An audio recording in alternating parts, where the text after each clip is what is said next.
Tikman natin, ano? Oo. Okay. Baka sasabihin mo na naman na hindi masarap.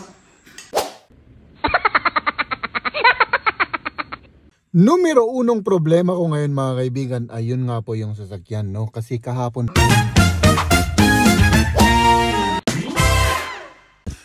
Good morning. Naghahanda kaming lahat mga kaibigan kasi saan yung hinahanap ko? Papasok sa'yo sa trabaho at syempre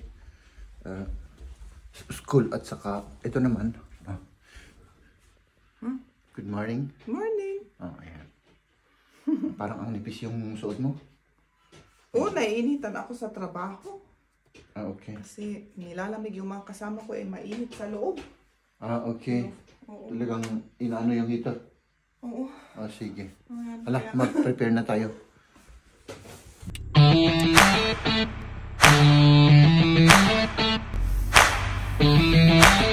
Numero unong problema ko ngayon mga kaibigan, ayun nga po yung sasakyan, no? Kasi kahapon po, pumunta po tayo sa workshop at yun, pina-explain po natin lahat-lahat ng mga problema, no? Ng sasakyan na ito. Yung pala, kapag yung motor po natin ay hindi naabot yung temperature na 90 degrees, yung uminit yung motor, ay po pwede palang para bang tataas yung oil ng motor mga kaibigan. Dahil may nangyayari doon pagka ganun, pag malamig yung motor at yun bang yung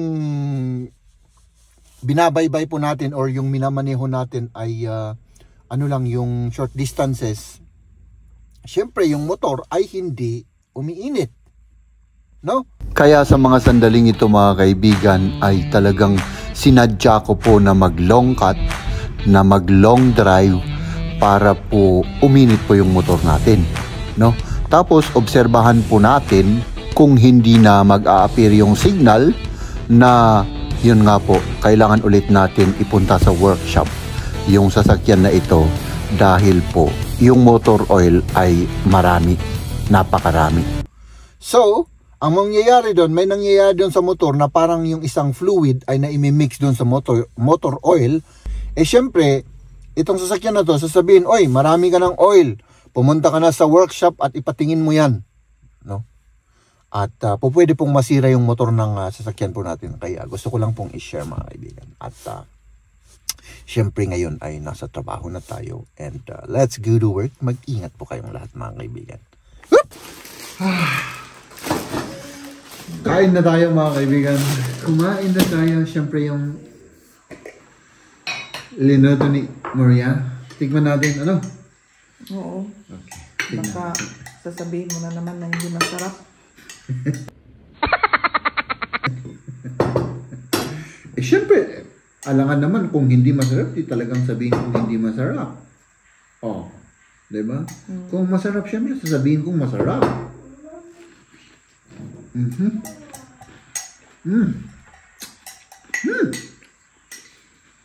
Oh, magkakamay na ako.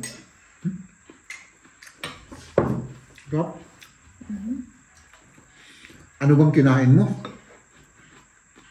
Kami ni Liam. Ako ganyan na rin si Liam. Gumawa ako ng tortellini with tomato sauce. At kainin din ni Kamya pag darating siya. Ulam. Yan. Ano lang, para may sweet tayo konti.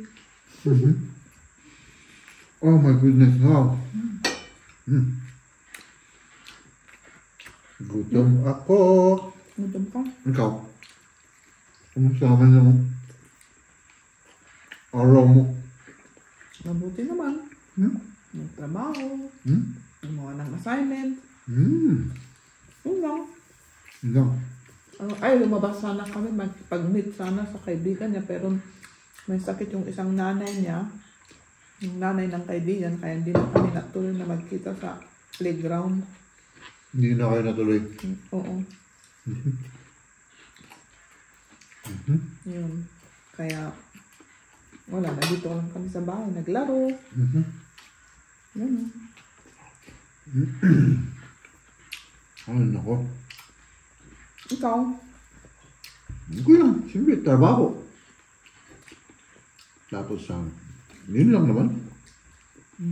Bukas lalakad ka. Maglalakad ako. Oo. Para mabawas-bawasan naman yung ating taba-taba, yung adobo sa ating katawan, Kasi ang dami ng adobo sa katawan ko, kaya kailangan medyo tanggalin natin. Oo. Oo. Medyo parang sumasakit dito ko. Oo. Ano yan? Hindi ko alam kung pagod o muscle o parang sumasakit. Ano ginawa mo kanina kasi? Kanina, wala naman. Wala, basta sumakit lang, nakastan. Oo, nakaupo ako sa doon sa upuan namin doon sa trabaho. Baka basta nga nagtugaw. Siguro.